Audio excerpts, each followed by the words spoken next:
नमस्कार दोस्तों, आप सभी का एक बार फिर स्वागत है हमारी यूट्यूब चैनल एक्यू टैक्सेस में। फ्रेंड्स, आइए हम देखते हैं कि इनकम टैक्स की प्लानिंग कैसे करें और कब कौन सा स्टेप्स लेना है जिससे हमें कम से कम इनकम टैक्स देना पड़े।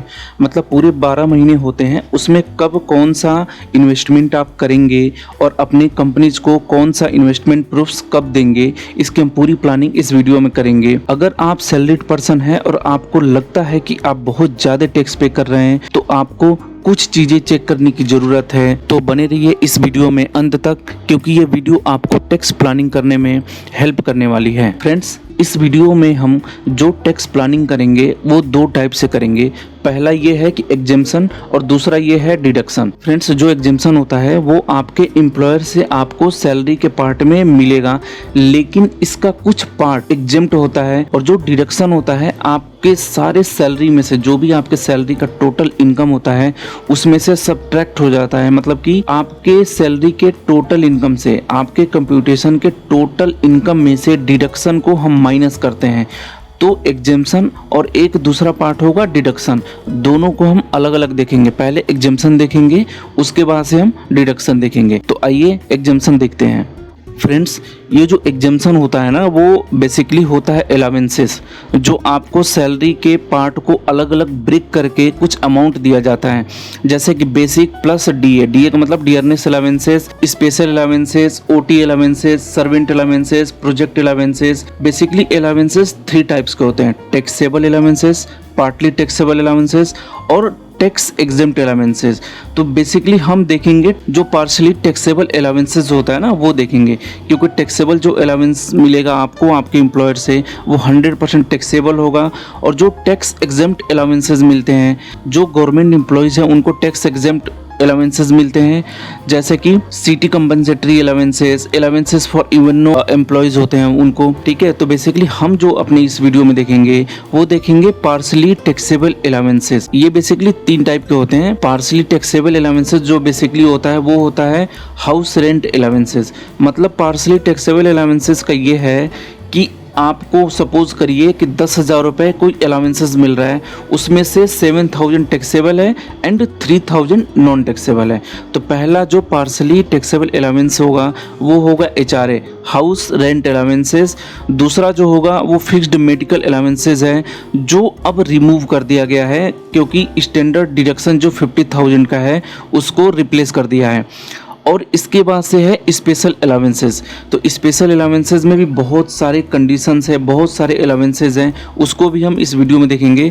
तो सबसे पहले हम डिस्कस करते हैं HRA, house rent allowances. Friends, ये जो HRA है वो बेसिकली सेक्शन 1013A में मिलता है। जो सैलरीड इंडिविजुअल होते हैं, जो सैलरीड पर्सन है, जिनकी इनकम केवल सैलरी से होती है, ठीक है, बेसिकली ये हाउस रेंट अलावेंसेस उनको मिलेगा जो अपनी कंपनी को, यानी कि अपने एम्प्लॉयर को कुछ डॉक्यूमेंट्स या कुछ प्रूफ सबमिट करेंगे, जैसे कि रेंट रिसीट। और एक चीज और आप नोट कर लीजिए कि आपके पास 101% जहां पे आपका रेंटेड होम है उसका रेंट एग्रीमेंट होना चाहिए, क्योंकि मैक्सिमम केसेस में आपके एम्प्लॉयर आपके रेंट के डॉक्यूमेंट मांग लेते हैं। मतलब कि रेंट एग्रीमेंट आपको अपने एम्प्लॉयर को सबमिट करना है, साथ ही साथ पूरे 12 मंथ के रेंट रिसीट जरूर सबमिट कर देना चाहिए। आपको ये जरूर कोशिश करनी चाहिए कि जैसे ही एम्प्लॉयर आपके पोर्टल को ओपन करे जहाँ पे इन्वेस्टमेंट के प्रूफ्स को सबमिट करते हैं, वहाँ पे आप अपना सारा डॉक्यूमेंट HRA से related like rent receipt, rent agreement submit कर दें। जो भी आप रेंट रिसीट से उनको सबमिट करेंगे वो उस पर क्लियरली अमाउंट लिखा होना चाहिए कि आप पर मंथ 10,000 15,000 इनको रेंट दे रहे हैं। हम इनकी प्लानिंग भी देखेंगे। प्लानिंग में बेसिकली ये है कि ये जो कैलकुलेशन है बेसिकली इनमें से फॉलोइंग, जैसे कि 50% ऑफ एम्प्लॉय सैलरी, HRA आपको जो रिसीव्ड हो रहा है और एक्चुअल रेंट पेड। सपोज करिए आप 10,000 रेंट पे कर रहे हैं, माइनस 10% ऑफ सैलरी, जितनी आपको सैलरी मिलती है उसका 10% एक्चुअल रेंट पे कर रहे हैं, उसमें से माइनस कर दीजिए। इन तीनों कंडीशन में से जो भी मिनिमम होगा उतना अमाउंट आपका एग्जेम्प्ट हो जाएगा। मतलब कि आपको सपोज करिए पूरे साल में 2 लाख रुपए मिल रहा है HRA के लिए और इसमें 1,80,000 आ जाता है, 15,000 पर मंथ। तो 20,000 आपका टैक्सेबल हो जाएगा, बाकी 1,80,000 रुपीज़ एग्जेम्प्ट हो जाएगा। मतलब कि 1,80,000 रुपये आपको इनकम टैक्स देने की जरूरत नहीं है। तो प्लीज आप अपने सारे डॉक्यूमेंट्स HRA के, जैसे कि रेंट रसीद, रेंट एग्रीमेंट, अपने एम्प्लॉयर को टाइम से सबमिट कर दीजिए। टाइम का मतलब ये है कि अगर जो आप फरवरी तक सबमिट कर देंगे तो मार्च के जो भी TDS के रिटर्न्स आपकी फाइल होगी उसमें वो कंसीडर हो जाएगा, अदरवाइज आपको ज्यादा टैक्स देना पड़ेगा, आपका TDS ज्यादा कट जाएगा। अब आइए पार्शली टैक्सेबल अलाउंसेस में देखेंगे स्पेशल अलाउंसेस। फ्रेंड्स, ये जो पार्शली टैक्सेबल अलाउंसेस में स्पेशल अलाउंसेस है, इसमें आपको आपके एम्प्लॉयर से अलाउंसेस तो मिलेंगे, लेकिन उसका कुछ पार्ट एज पर इनकम टैक्स के कैलकुलेशन के हिसाब से कुछ पार्ट आपके टोटल इनकम में जुड़ेगा ही नहीं। मतलब कि आपका वो टैक्सेबल इनकम बनेगा ही नहीं, वो पहले ही उसमें से लेस करके आपके कंप्यूटेशन को बनाएंगे। तो आपको कोशिश करनी चाहिए कि अपने एम्प्लॉयर से मिलके आप अपने जो भी बाइफर्केशन है पार्शली टैक्सेबल अलाउंसेस में स्पेशल अलाउंसेस का, उसको पहले ही डिसाइड कर लें। अपने टैक्स कंसल्टेंट से मिलिए और उसको डिसाइड करवा लीजिए कि कौन सा अलाउंसेस आपको स्पेशल में से कौन सा अलाउंसेस आपको लेना है जिसमें मैक्स टू मैक्स आपको एग्जेम्पशन मिल सके। जैसे कि daily allowances, uniform allowances. Uniform allowance का मतलब ये है कि आप ऑफिस के लिए जो भी अटायर यानी कपड़े, क्लोथ्स परचेज करते हैं और उसका इनवॉइस, मतलब जो भी आप परचेज करेंगे गारमेंट्स, उसका इनवॉइस आप अपने एम्प्लॉयर को सबमिट करते हैं। और आपके एम्प्लॉयर ने अगर जो सैलरी का बाइफर्केशन यूनिफॉर्म अलाउंसेस के रूप में अलॉट किया है तो आपको उतने अमाउंट का एग्जेम्पशन मिल जाएगा। मतलब कि उतने अमाउंट पे जितने अमाउंट का आप अपने एम्प्लॉयर को गारमेंट्स का इनवॉइस देंगे उतने अमाउंट आपका एग्जेम्प्ट हो जाएगा, उतने अमाउंट पर टैक्स नहीं लगेगा। एक और एग्जांपल है स्पेशल अलाउंसेस का, हेल्पर अलाउंसेस। सपोज करिए आपके एम्प्लॉयर से आपको हेल्पर अलाउंस मिलता है और आप एज इट इज उतना अमाउंट जितना मिलता है उतना आप दे देते हैं अपने हेल्पर को, और उसके लिए कोई वाउचर अपने हेल्पर से साइन करवा के आप अपने एम्प्लॉयर को सबमिट कर देते हैं, तो वो अमाउंट कंप्लीट रूप से एग्जेम्प्ट हो जाएगा। लेकिन अगर जो अमाउंट आप एक्सपेंस नहीं करते, एक्सपेंडिचर नहीं होता आपका वो अमाउंट हेल्पर अलाउंसेस का, तो उतना amount as it is taxable हो जाएगा और टोटल इनकम में ऐड हो जाएगा। एक और एग्जांपल लेते हैं स्पेशल अलाउंसेस का, डेली अलाउंसेस। सपोज करिए आप कंपनी के काम से कहीं बाहर गए हुए हैं और टूर पे कंपनी से मिलने वाले जो भी एक्सपेंसेस हैं उसके अगर जो आपने इनवॉइसेस और वाउचर सारे सबमिट कर दिए अपनी कंपनी को, तो वो एग्जेम्प्ट हो जाएगा, अदरवाइज आपके सैलरी में वो ऐड होके इनकम टैक्स में टैक्सेबल हो जाएगा। तो अपने एम्प्लॉयर से आपको बात करनी चाहिए कि जो भी आपको सैलरी मिल रहा है उसका बाइफर्केशन क्या है, और कंसल्टेंट से मिलके आपको ये बात करनी चाहिए कि जो भी आपको पैसे मिल रहे हैं उसका क्या बाइफर्केशन होगा जिससे आपको मैक्सिमम से मैक्सिमम एग्जेम्पशन अलाउ हो जाए। तो फ्रेंड्स, ये तो बेसिकली एग्जेम्पशन रहा और अलाउंसेस रहा। अब हम बात करेंगे डिडक्शन, जो सेकंड पार्ट था। फ्रेंड्स, जो डिडक्शन है इसमें बहुत ज़्यादा स्कोप तो नहीं है, लेकिन सेक्शन 80C सबसे ज़्यादा फेमस सेक्शन है।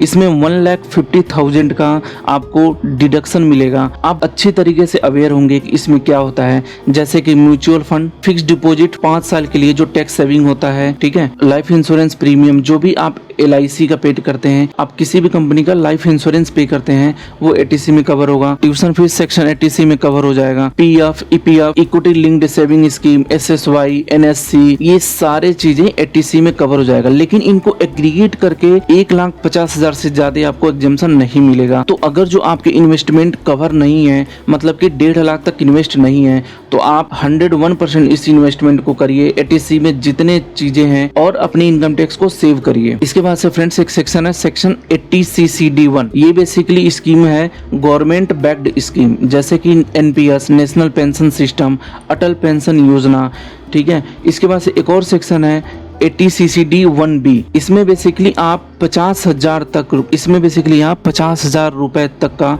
डिडक्शन क्लेम कर सकते हैं, जो नेशनल पेंशन स्कीम NPS में इन्वेस्ट करके किया जा सकता है। अगर जो आप 50,000 से ज़्यादा करेंगे तो इससे कोई फ़ायदा नहीं होगा। मैक्सिमम टू मैक्सिमम 50,000 ही आपको इसमें डिडक्शन अलाउ होगा। इसके बाद से एक सेक्शन है 80D, इसमें हेल्थ इंश्योरेंस प्रीमियम का डिडक्शन मिलता है 25,000, या अगर जो आपके पेरेंट्स आप पे डिपेंड है तो 50,000 का डिडक्शन मिलता है। फ्रेंड्स, हो सकता है सारे इन्वेस्टमेंट आपने कर रखे हों, सारे जो भी ब्रैकेट्स हैं आप फॉल करते हो उसमें, लेकिन अगर जो आपने अपने इन्वेस्टमेंट का प्रूफ्स अपने एम्प्लॉयर को टाइम से सबमिट नहीं किया तो आपके एम्प्लॉयर के द्वारा आपका टीडीएस ज्यादा काट लिया जाएगा। तो प्लीज आप अपने सारे इन्वेस्टमेंट के प्रूफ्स को टाइम से अपने एम्प्लॉयर को सबमिट करिए, ताकि वो आपके टीडीएस को कम से कम काटे और आपको टैक्स देने की जरूरत कम से कम पड़े। वैसे अगर जो किसी वजह से आपने इन्वेस्टमेंट किया है और किसी भी रीजन से, लाइक पोर्टल क्लोज हो गया, आप किसी अनअवॉइडेबल सर्कमस्टांसेस में फंसे हुए हैं, तो इस केस में अगर जो सबमिट नहीं कर पाए आप अपने डॉक्यूमेंट्स इन्वेस्टमेंट प्रूफ्स के, तो अपने कंसल्टेंट को भी देके आप ये बता सकते हैं कि ये मैंने अपने एम्प्लॉयर को नहीं दिया था किसी भी वजह से,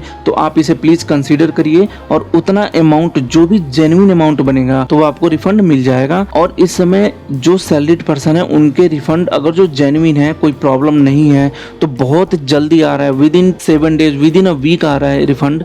तो प्लीज लेकिन कोशिश ये करिए कि सारे आप अपने इन्वेस्टमेंट प्रूफ्स अपने एम्प्लॉयर को जरूर से जरूर सबमिट कर दीजिए with in the stipulated time, जो कि फरवरी मार्च का टाइम होता है, मतलब कि क्लोजिंग मंथ के कंप्लीट होने से पहले आप अपने इन्वेस्टमेंट प्रूफ्स को अपने एम्प्लॉयर को सबमिट करिए। फ्रेंड्स, कैसा लगा ये वीडियो आपको? क्या ये हेल्पफुल है वीडियो आपको? प्लीज हमारे कमेंट सेक्शन में जरूर कमेंट करिए और प्लीज हमारे इस यूट्यूब चैनल एक्यूटेक्सेस को सब्सक्राइब करिए और बेल आइकन प्रेस करिए। Thank you so much.